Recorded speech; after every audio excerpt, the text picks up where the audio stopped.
सोचो तुम किसी शादी में हो, दिल्ली की कोई बड़ी शादी, तुम्हारे दूर के रिश्तेदार बार की शादी, और वहां तुम्हें पता चलता है कि एक बहुत बड़ा बिजनेसमैन आया हुआ है। वो आदमी जिसके साथ एक फोटो तुम्हारे करियर को 5 से 10 साल आगे ले जा सकती है। वो आदमी जो तुम्हारी इंडस्ट्री में सबसे ज्यादा ताकतवर कनेक्शन रखता है। और अचानक कोई तुम्हें उससे मिलवा देता है। तुम्हारे हाथ में मौका है, बस 5 मिनट। 5 मिनट में तुम्हें उस आदमी के दिमाग में अपनी जगह बनानी है। अब बताओ क्या करोगे? क्या तुम अपना परिचय देते हुए अपनी कामयाबी गिनाओगे? यही करोगे ना? या फिर तुम सीधे अपनी प्रॉब्लम बता दोगे कि सर मुझे मौका चाहिए? या तुम बहुत ही विनम्र बनकर बोलोगे कि सर मैं आपका बहुत बड़ा फैन हूँ, मुझे आपसे बहुत कुछ सीखना है? यही 3 चीजें तुम्हारे दिमाग में आई ना? अगर तुम्हारा जवाब हाँ है तो तुम पहले ही हार गए। तुम उसी भीड़ का हिस्सा हो जो ताकतवर लोगों को हर रोज इरिटेट करती है, परेशान करती है। वो भीड़ जो चाहती तो बहुत कुछ है लेकिन समझती कुछ भी नहीं। असली खेल ये नहीं है कि तुम क्या बोलते हो, असली खेल ये है कि तुम उस इंसान को कैसा महसूस करवाते हो। और अगले कुछ मिनट में तुम वो एकदम सटीक फॉर्मूला सीखोगे जो पावरफुल लोगों के साथ जुड़ाव बनाता है। वो रास्ता जो चाणक्य ने 500 साल पहले समझा था। वो नियम जो किताबों में नहीं मिलते। लेकिन सुनो, ये कोई मोटिवेशन नहीं है, ये युद्ध है, सामाजिक युद्ध। या तो तुम इस खेल के नियम समझोगे और ऊपर चढ़ोगे, या फिर तुम जिंदगी भर औरों को ऊपर जाते हुए देखते रहोगे। कोई बीच का रास्ता नहीं है। तो चलिए शुरू करते हैं।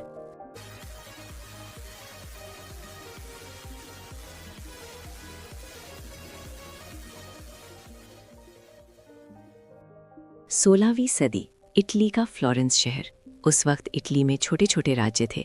हर राज्य में राजनीति, धोखा, साजिश और राजा बदलते रहते थे। खून की नदियां बहती रहती थीं। और इसी अराजकता में माकियावेली एक राजदूत था। वो राजाओं के दरबार में काम करता था। लेकिन एक दिन वो खुद सत्ता से बाहर हो गया। उसे निकाल दिया गया, यातना दी गई और फिर देश से बाहर भेज दिया गया। लेकिन उस एग्जाइल में बैठकर माकियावेली ने वो चीज़ लिखी जो आज 500 साल बाद भी सबसे विवादित मानी जाती है, द प्रिंस। एक किताब जिसमें उसने लिखा कि असली ताकत कैसे काम करती है, वो नियम जो किसी को खुलेआम नहीं बताए जाते। उसने लिखा था कि दुनिया नैतिकता से नहीं चलती, दुनिया धारणा से चलती है, उपयोगिता से चलती है, डर और इज्जत के संतुलन से चलती है। उसका सबसे मशहूर कथन था, अगर तुम दोनों नहीं हो सकते तो प्यार पाने से बेहतर है कि लोग तुमसे डरें।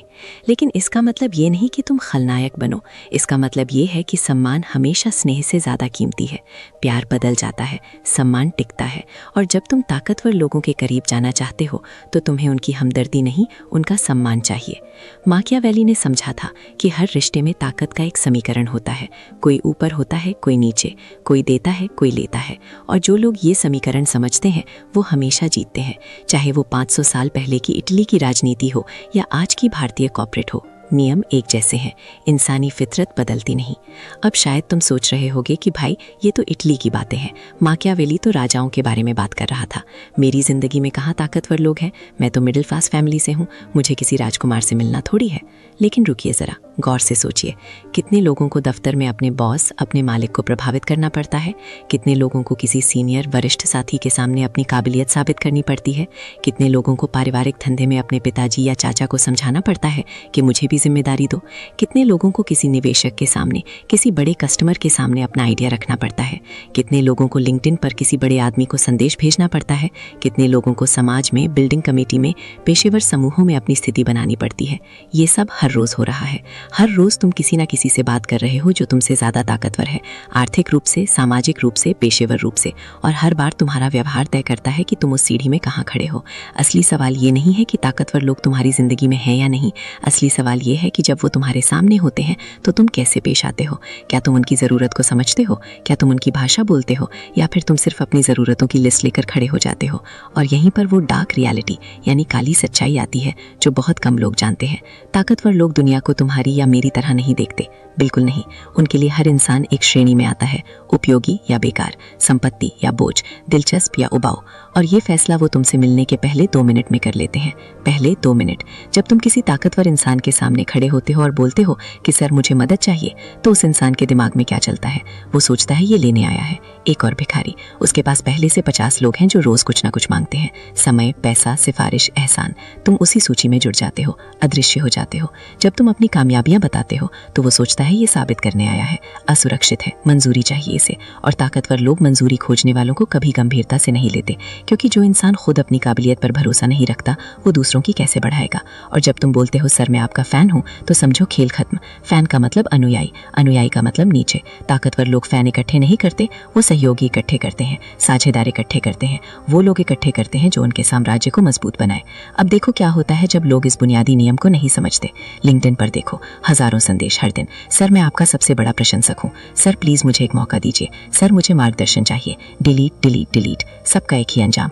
नेटवर्किंग यानी जान पहचान बढ़ाने वाली महफिलों में देखो, लोग बिजनेस कार्ड थमा रहे हैं, अपनी कंपनी का नाम बता रहे हैं, प्लीज बाद में संपर्क कीजिए सर, कोई संपर्क नहीं होता। शादियों की पार्टियों में देखो, लोग खड़े हैं किसी प्रभावशाली आदमी के इर्द गिर्द, सब हंस रहे हैं उसकी हर बात पे, सब सहमत हो रहे हैं, सब करीब आने की कोशिश कर रहे हैं, लेकिन पार्टी खत्म होने के बाद किसी को याद नहीं रहता उनमें से कौन था।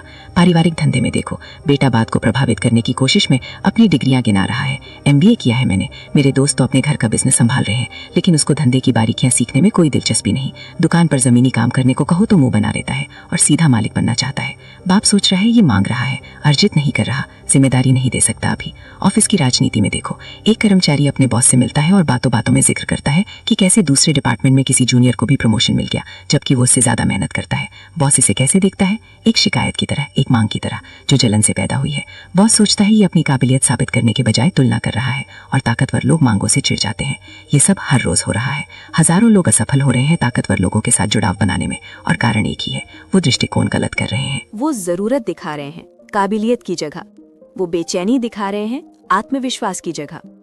लेकिन ऐसा क्यों होता है? क्योंकि हमें बचपन से गलत चीजें सिखाई जाती हैं। हमें बोला जाता है विनम्र बनो, सम्मान से पेश आओ, बड़ों को प्रभावित करो, अच्छे से बात करो, प्लीज थैंक यू बोलो। लेकिन किसी ने नहीं सिखाया कि ताकतवर लोगों के साथ बातचीत एक अलग खेल है। वहां विनम्रता को कमजोरी समझा जाता है, वहां शिष्टाचार को बेचैनी समझा जाता है अगर उसके साथ मजबूती नहीं है। मैकियावेली ने 500 साल पहले लिखा था, लोग देख कर तय करते हैं, सुनकर नहीं। तुम्हारा पोस्चर, तुम्हारी बॉडी लैंग्वेज, तुम्हारी आंखें, तुम्हारा आत्मविश्वास, ये सब तुम्हारे शब्दों से ज्यादा अहम है। ताकतवर लोग ऊर्जा महसूस करते हैं। अगर तुम्हारी ऊर्जा में जरूरत है तो वो दूरी बना लेते हैं, अगर तुम्हारी ऊर्जा में काबिलियत है तो वो खुद करीब आते हैं। बुनियादी सिद्धांत सीधा है, ताकत ताकत का सम्मान करती है, आत्मविश्वास आत्मविश्वास को खींचता है। जब तुम किसी ताकतवर इंसान के सामने खुद को छोटा दिखाते हो तो वो तुम्हें छोटा ही मानेगा।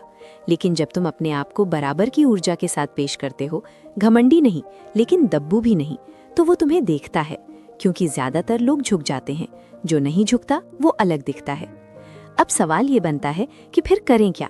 अगर भीख मांगना गलत है, अपनी तारीफ करना गलत है, फैन बनना गलत है, तो फिर सही तरीका क्या है? ताकतवर लोगों से जुड़ने का असली रास्ता क्या है? तो सुनिए, पहला नियम बिल्कुल साफ है। कभी भी ताकत के पास जरूरतमंद बनकर मत जाओ, जवाब बनकर जाओ, समाधान बनकर जाओ। जिस पल तुमने अपनी जरूरत दिखाई, उसी पल तुमने अपनी हैसियत गिरा दी। जिस पल तुमने अपनी काबिलियत दिखाई, उसी पल खेल बदल गया। देखो ताकतवर लोग किन लोगों से घिरे रहते हैं? लेने वाले, सलाहकार, चापलूस, परजीवी यानी खून चूसने वाले, जो सहयोगी के भेस में होते हैं। और इन सब के बीच वो फौरन पहचान लेते हैं कि कौन उनके साम्राज्य में वजन जोड़ रहा है और कौन उसे खोखला कर रहा है। तुम्हारा काम है खुद को एक स्थिरता देने वाले के रूप में पेश करना, कोई ऐसा जो चुपचाप चीजों को आसान बनाता है, सुचारू बनाता है, मजबूत बनाता है। तुम उनकी ताकत से होड़ नहीं करते, तुम उसे पूरा करते हो। लेकिन ये करने के लिए तुम्हें दूसरे नियम का पालन करना होगा। और दूसरा नियम है, चलने से पहले देखो। सामाजिक सीढ़ी चढ़ने वाला सबसे बड़ी गलती ये करता है कि वो बहुत जल्दी हरकत करता है, बहुत ज्यादा बोलता है, बहुत जल्दी खुल जाता है। मैकियावेली ने लिखा था कि युद्ध से पहले जैसे उस इलाके का अध्ययन किया जाता है जहां युद्ध लड़ना है, वहीं इंसानों का अध्ययन करना चाहिए। ताकतवर लोग अक्सर मुखौटों के पीछे छिपे रहते हैं, लेकिन उनकी असली इच्छाएं, डर और असुरक्षाएं हमेशा छोटी दरारों से बाहर आती हैं। उनका लहजा, उनका समय, वो किसको सुनते हैं, किसको बीच में रोकते हैं। तुम वहां अभी प्रभावित करने के लिए नहीं हो, तुम वहां पहचान करने के लिए हो, निदान करने के लिए हो। क्योंकि एक बार जब तुम्हें पता चल गया कि वो सचमुच क्या चाहते हैं, मान्यता, वफादारी, मनोरंजन, प्रशंसा, तो तुम उसे ऐसे रूप में दे सकते हो जिसे वो मना नहीं कर सकते। एक रियल स्टोरी सुनिए। सन 1850 की बात है। अमेरिका में एक आदमी था नाम था उसका एंड्रयू कार्नेगी। गरीब परिवार से था, स्कॉटलैंड से आया था। बचपन में कपड़े की फैक्ट्री में काम करता था। फिर टेलीग्राफ यानी तार संदेश वाले दफ्तर में छोटी नौकरी मिली। वहाँ उसने एक बात देखी, उसके बॉस को हमेशा जल्दी रहती थी। उसके बॉस रेलवे के बड़े अधिकारी थे, उन्हें फैसले जल्दी लेने पड़ते थे। तो कार्नेगी ने क्या किया, वो रात को रुक जाता था दफ्तर में, टेलीग्राफ के सारे कोड यानी संकेत सीख लिए, ऐसे संकेत जो सिर्फ वरिष्ठ अधिकारी जानते थे। और एक दिन जब बॉस नहीं था और कोई अर्जेंट मैसेज आया तो कार्नेगी ने खुद वो संदेश पढ़ लिया और सही फैसला ले लिया। जब बॉस वापस आया तो उसने पूछा, ये किसने किया? कार्नेगी ने कहा, मैंने सर। बॉस ने पूछा, तुम्हें कोड कैसे आते हैं? कार्नेगी ने कहा, मैं सीख गया। देखो क्या हुआ, कार्नेगी ने मदद नहीं मांगी, उसने अपनी डिग्री नहीं दिखाई, उसने सिर्फ इतना किया कि उसने देखा कि बॉस को क्या चाहिए, फैसले लेने में मदद चाहिए, आपातकाल में भरोसेमंद इंसान चाहिए, तो उसने खुद को वो बना लिया बिना शोर मचाए। और उसी दिन से कार्नेगी की जिंदगी बदल गई। वो बॉस का भरोसेमंद बन गया। बाद में वो अमेरिका के सबसे अमीर आदमियों में से एक बना। लेकिन शुरुआत यहीं से हुई, जब उसने समझा कि ताकत के पास जरूरत लेकर नहीं, जवाब लेकर जाना चाहिए। अब शायद तुम सोच रहे होगे कि ये तो बहुत पुरानी कहानी है, आज के ज़माने में ऐसे कैसे काम करेगा? तो एक आधुनिक उदाहरण सुनो। सन 2010 की बात है। सिलिकॉन वैली यानी सिलिकॉन वैली अमेरिका में, जहाँ बड़ी टेक्नोलॉजी कंपनियां होती हैं, वहाँ एक लड़का था, नाम था ब्रायन चेस्की। उसके पास एक आइडिया था, एक वेबसाइट बनाना जहाँ लोग अपने घर का खाली कमरा किराए पर दे सकें। लेकिन उसके पास पैसा नहीं था, निवेशक नहीं मिल रहे थे, सब मना कर रहे थे। तो उसने क्या किया, वो सीधे किसी बड़े निवेशक के पास नहीं गया। उसने पहले देखा समझा। सिलिकॉन वैली में एक बहुत मशहूर निवेशक था, पॉल ग्राहम। उसका एक प्रोग्राम था वाई कॉम्बिनेटर। वो नए व्यवसायों को मौका देता था, लेकिन सिर्फ उनको जो अलग सोचते थे। ब्रायन ने पॉल ग्राहम के सारे इंटरव्यू पढ़े, उसके ब्लॉग पढ़े, समझा कि पॉल क्या चाहता है। पॉल को ऐसे लोग चाहिए जो हार नहीं मानते, जो जुगाड़ करते हैं, जो रचनात्मक होते हैं। तो ब्रायन ने अपनी प्रेजेंटेशन यानी अपनी प्रस्तुति में ये नहीं बताया कि मुझे पैसा चाहिए। उसने ये बताया कि जब हमारे पास पैसा नहीं था तो हमने क्या किया। उस समय अमेरिका में राष्ट्रपति का चुनाव चल रहा था, तो उन्होंने चुनाव के उम्मीदवारों बराक ओबामा और जॉन मैकेन के नाम पर नाश्ते के मजाकिया डिजाइन वाले डिब्बे बनाए और बेचे। पॉल ग्राहम ने जब ये कहानी सुनी तो वो उन डिब्बों से नहीं बल्कि उस जुगाड़ से प्रभावित हुए और उसे समझ आया कि ये लड़के हार नहीं मानते। उसने उसी दिन निवेश करने का फैसला किया। आज वो कंपनी एयरबीएनबी के नाम से जानी जाती है, अरबों डॉलर की कंपनी। देखा ब्रायन ने क्या किया, उसने भीख नहीं मांगी, उसने पहले समझा कि सामने वाले को क्या चाहिए, फिर खुद को उसी रूप में पेश किया। वो जरूरतमंद नहीं दिखा, वो समाधान दिखा, वो हारा हुआ नहीं दिखा, वो लड़ाकू दिखा। ये सब छोटी छोटी बातें रखते हैं, लेकिन इनमें बड़ा फॉर्मूला छिपा है। वो फॉर्मूला ये है कि ताकतवर लोगों को तुम्हारी जरूरत से कोई मतलब नहीं, उन्हें अपनी जरूरत से मतलब है। और जो इंसान उनकी जरूरत पूरी कर सकता है वो इंसान अनमोल हो जाता है। तो अब सवाल ये है कि तुम कैसे पता लगाओगे कि सामने वाले ताकतवर इंसान को क्या चाहिए? तो इसके लिए तुम्हें तीसरे नियम को समझना होगा। और तीसरा नियम है, उनकी दुनिया को मिरर करो, अपनी दुनिया को नहीं। ताकतवर लोग जाने पहचाने लोगों पर भरोसा करते हैं, अजनबियों पर नहीं। वो उन लोगों को पसंद करते हैं जो उन्हीं की वैल्यूज को रिफ्लेक्ट करते हैं। हल्के से तुम कॉपी नहीं करते, तुम मैच करते हो। अगर वो प्रैक्टिकल है तो तुम प्रैक्टिकल बन जाओ। अगर वो एक्सक्लूसिव चीजों को वैल्यू देते हैं तो तुम भी उसी लैंग्वेज में बात करो। ये धोखा नहीं है, ये रिदम है। जब तुम उनकी रिदम में आ जाते हो तो वो ये फील करना बंद कर देते हैं कि तुम बाहरी हो। वो बिलीव करने लगते हैं कि तुम उन्हें समझते हो, और उसी मोमेंट तुम्हारा आउटसाइडर वाला टैग हटने लगता है। देखो, एक बात समझो, अगर तुम किसी अमीर आदमी से मिल रहे हो जो बहुत सीरियस है, तो तुम उसके सामने जाकर ठहाके मत लगाओ, मजाक मत करो, कैजुअल मत बनो। वो तुम्हें सीरियसली नहीं लेगा। लेकिन अगर वो खुले दिमाग का है, फ्रेंडली है, तो तुम बहुत ज्यादा फॉर्मल मत बनो, बहुत ज्यादा सीरियस मत बनो। वो तुम्हें बोरिंग समझेगा। तुम्हें उनकी वेवलेंथ पकड़नी है, उनकी एनर्जी पकड़नी है, और फिर उसी एनर्जी में अपने आप को एडजस्ट करना है। लेकिन ध्यान रहे, ये एक्टिंग नहीं होनी चाहिए, ये नेचुरल होना चाहिए। इसीलिए तुम्हें पहले ऑब्जर्व करना है, समझना है, फिर अडेप्ट करना है। लेकिन सिर्फ मैचिंग काफी नहीं है। यहीं पर चौथा नियम आता है, अपनी कैपेबिलिटी में मिस्ट्री बनाए रखो। तुम्हें कभी भी पूरी तरह से ओपन बुक नहीं दिखना चाहिए। जब तुम वो सब कुछ बता देते हो जो तुम कर सकते हो, तो तुम एक प्रोडक्ट बन जाते हो, और प्रोडक्ट्स रिप्लेस हो जाते हैं। माकियावेली की जीनियस इस बात को समझने में थी कि थोड़ा थोड़ा दिखाना डिमांड पैदा करता है। तुम चाहते हो कि वो फील करें कि तुम्हारे अंदर जितना तुम दिखाते हो उससे ज्यादा डेप्थ है, जितना तुम शो करते हो उससे ज्यादा रीच है, जितना तुम एडमिट करते हो उससे ज्यादा कनेक्शंस हैं। जब वो फील करते हैं कि कुछ है जो तुम नहीं कह रहे हो, तो अनइंटरेस्टेड होने की जगह क्यूरियस हो जाते हैं। तुम कई लोगों में से एक से, कुछ खास लोगों में से एक बन जाते हो। तो अब पांचवा नियम सुनो, एम्बिशन में हम्बल दिखो, लेकिन एग्जीक्यूशन में फियर्स बनो। मीनिंग, महत्वाकांक्षा में विनम्र दिखो, लेकिन निष्पादन में उग्र बनो। ये बहुत महत्वपूर्ण है।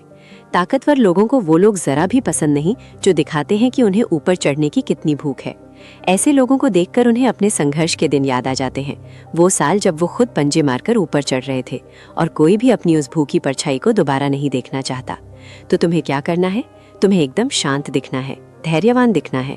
ऐसा दिखाना है जैसे तुम्हें तरक्की की कोई परवाह ही नहीं, लेकिन जैसे ही मौका आए निर्णायक रूप से उस पर झपट पड़ो।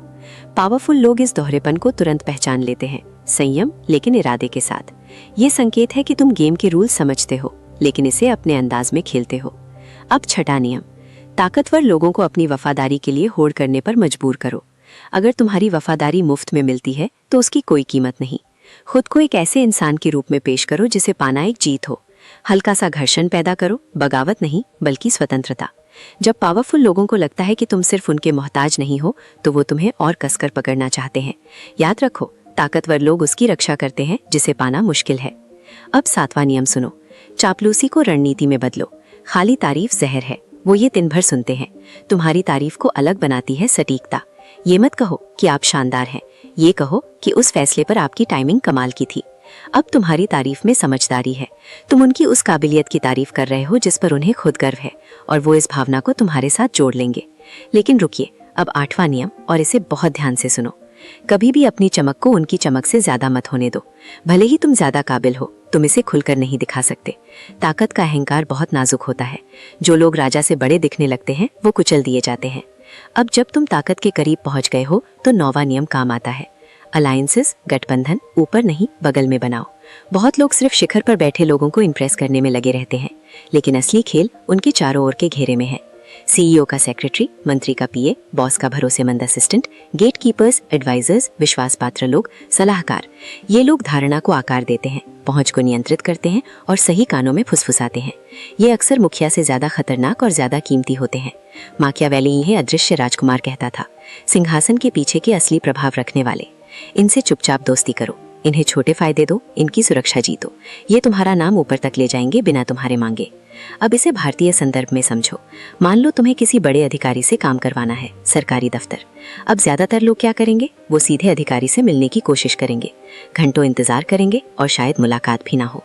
लेकिन समझदार इंसान क्या करेगा? वो पहले उस अधिकारी के पर्सनल असिस्टेंट यानी निजी सहायक से अच्छे से पेश आएगा, सम्मान से बात करेगा, उसकी मुश्किलें समझेगा, शायद छोटी मोटी मदद करेगा। और एक दिन जब वो पीए या सहायक तुम्हारे बारे में अधिकारी से कहेगा कि सर ये आदमी अच्छा है, तो तुम्हारा काम आधा हो गया। ये सिर्फ सरकारी दफ्तरों में नहीं, हर जगह काम करता है। कॉर्पोरेट में देखो, सीईओ का सेक्रेटरी, वो तय करती है कि कौन कब मिलेगा, उससे अच्छे संबंध रखो। अस्पताल में देखो, बड़े डॉक्टर के कंपाउंडर से अच्छे से बात करो, वो तुम्हारी अपॉइंटमेंट जल्दी लगवा देगा। ये छोटी छोटी बातें लगती हैं लेकिन बड़ा फर्क डालती हैं। अब 10वां नियम, ग्रैटिट्यूड यानी शुक्रगुजारी को वेपन बनाओ, वीकनेस नहीं।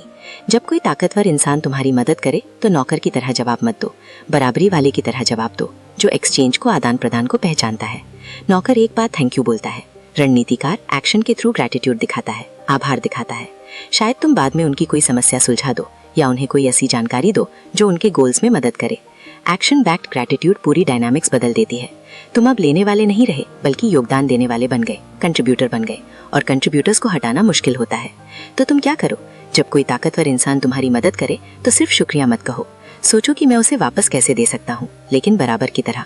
अगर किसी ने तुम्हें नौकरी दी तो तुम उस नौकरी में इतना शानदार काम करो कि उसे लगे कि उसने सही फैसला किया। अगर किसी ने तुम्हें परिचय करवाया तो तुम उसे कोई ऐसी जानकारी दो जो उसके काम आए। अगर किसी ने तुम्हें सलाह दी तो तुम उस सलाह पर अमल करके नतीजे दिखाओ। ये सिर्फ शुक्रगुजारी नहीं है, ये रिश्ते को मजबूत करना है, ये खुद को एहसान लेने वाले से साझेदार बनाना है। लेकिन अब 11वां नियम, सटल रिबेलियन यानी सूक्ष्म विद्रोह की आर्ट में मास्टर बनो। कंप्लीट सरेंडर यानी पूर्ण समर्पण तिरस्कार को आमंत्रित करता है, डिसरिस्पेक्ट को इनवाइट करता है। तुम्हें कभी कभार विनम्रता से प्रतिरोध करना चाहिए, बुद्धिमानी से, ऐसे तरीके से जो धमकी नहीं देता बल्कि दिलचस्प लगता है। यहाँ थोड़ा मतभेद, वहाँ थोड़ा चुपचाप विरोध, ये अपनी अलग सोच दिखाता है, अवज्ञा या डिसोबीडियंस का नहीं। ये ताकतवर लोगों को बताता है कि तुम्हारी रीढ़ है और बिना रीढ़ के लोगों पर भरोसा नहीं किया जा सकता। माकियावेली ने देखा था कि जो लोग बिना सीमा के चापलूसी करते हैं वो जल्द ही क्रेडिबिलिटी खो देते हैं, विश्वसनीयता खो देते हैं। लेकिन जो लोग जानते हैं कि कब ना कहना है, सावधानी से और कारण के साथ, वो सम्मान पाते हैं। कुंजी ये है कि असहमति ऐसे जताओ जैसे तुम उनके हितों की रक्षा कर रहे हो, उनके अधिकार पर हमला नहीं। अब 12वां नियम, अपनी विजिबिलिटी को कंट्रोल करो। प्रदर्शन लुभावना है लेकिन गलत तरीके से किया जाए तो घातक। जब तुम बहुत बार दिखते हो तो तुम्हारी नवीनता, नॉवेल्टी फीकी पड़ जाती है। जब तुम कम दिखते हो लेकिन हमेशा याद रखे जाते हो तो तुम पौराणिक बन जाते हो, मिथिकल बन जाते हो। हर सफलता के बाद पीछे हट जाओ, खामोशी में चले जाओ, दूसरों को तुम्हारा नाम लेने दो। ताकतवर लोग उन लोगों के लिए तरसते हैं जो अपनी उपस्थिति के बारे में सिलेक्टिव दिखते हैं। ये उनके अपने व्यवहार को दर्शाता है। तुम जितने कम एक्सेसिबल दिखते हो उतना ज्यादा वो तुम्हारा अटेंशन चेस करते हैं। तो तुम क्या करो, अपनी विजिबिलिटी को रणनीतिक बनाओ। हर जगह मत जाओ, चुनो कहाँ जाना है। सोशल मीडिया पर फोटो हर दिन मत डालो, जब डालो तो कुछ सार्थक डालो। हर बात पर राय मत दो, जब दो तो सोच समझ कर दो। जब लोग तुम्हें कम दिखेंगे तो ज्यादा याद रखेंगे, जब तुम दुर्लभ होगे तो कीमती होगे। ये प्रतिबिंबित होना नहीं है, ये रणनीति है, ये अपनी कीमत बनाना है। और 13वां नियम, ये सबका मुकुट है।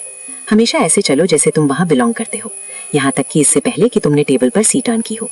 तुम्हारी पोस्चर, टोन और प्रेजेंस सर्टेनिटी का सिग्नल देनी चाहिए। घमंड से ज्यादा तेज इनसिक्योरिटी की, असुरक्षा की गंध आती है।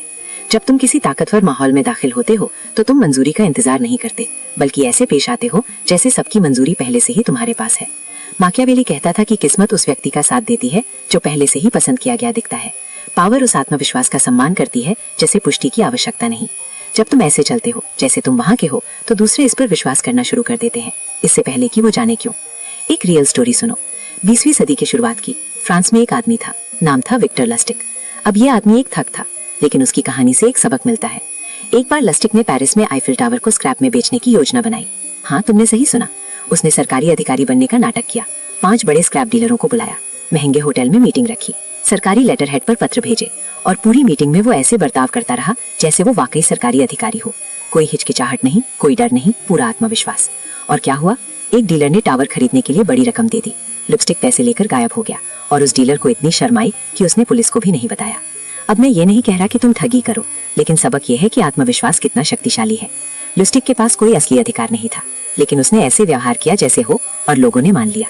अब सोचो, अगर तुम ईमानदारी से, काबिलियत के साथ ऐसा आत्मविश्वास रखो तो क्या होगा, तुम मजे हो जाओगे। तो याद रखो, ताकत की दुनिया में पहुंचना एक घटना है, लेकिन वहां टिके रहना एक युद्ध। किस्मत तुम्हें एक मौका दे सकती है, लेकिन सिर्फ समझदारी उसे बचा सकती है। अब बस 3 सबसे जरूरी बातें याद रखो। पहली, कभी भी जरूरत दिखाकर मत जाओ, हमेशा अपनी कीमत दिखाओ। तुम भिखारी नहीं, एक समाधान हो। दूसरी, अपनी चमक को कभी भी अपने मालिक, गुरु, बॉस, मेंटर से ज्यादा मत होने दो। अपनी जीत को उनकी जीत बनाओ। और तीसरी, असली खेल सिंहासन पर नहीं, सिंहासन के चारों ओर है। बगल में दोस्त बनाओ, ऊपर नहीं। समझो, ये सामाजिक चालबाजी नहीं है, ये इंसानी फितरत को समझने की कला है। ये दुनिया के नियमों को समझकर खेलने की समझदारी है। माकियावेली कहता था, हर कोई देखता है कि तुम क्या दिखते हो, कुछ ही महसूस करते हैं कि तुम क्या हो। दुनिया दिखावे पर चलती है, और अगर तुमने सही तरीके से दिखना सीख लिया तो तुमने आधा खेल जीत लिया। तुम्हें चुनना है कि तुम किस तरफ हो, वो जो शिकायत करते हैं कि दुनिया गलत है, या वो जो समझते हैं कि दुनिया कैसी है और फिर उसके नियमों से जीतते हैं। अब फैसला तुम्हारा है। अगर तुमने आज के वीडियो से कुछ सीखा हो तो हमारे चैनल LC बुक क्लब को सब्सक्राइब जरूर करके जाना और इस वीडियो को अपने दोस्तों के साथ जरूर शेयर करना। साथ ही अगर तुम घर बैठे पैसे कमाना चाहते हो तो जल्दी से हमारे WhatsApp और Telegram ग्रुप के साथ जुड़ जाओ। हम मिलते हैं आपसे अगली वीडियो में, तब तक जो वीडियो अभी रेकमेंड हो रही है उसको एंजॉय करो।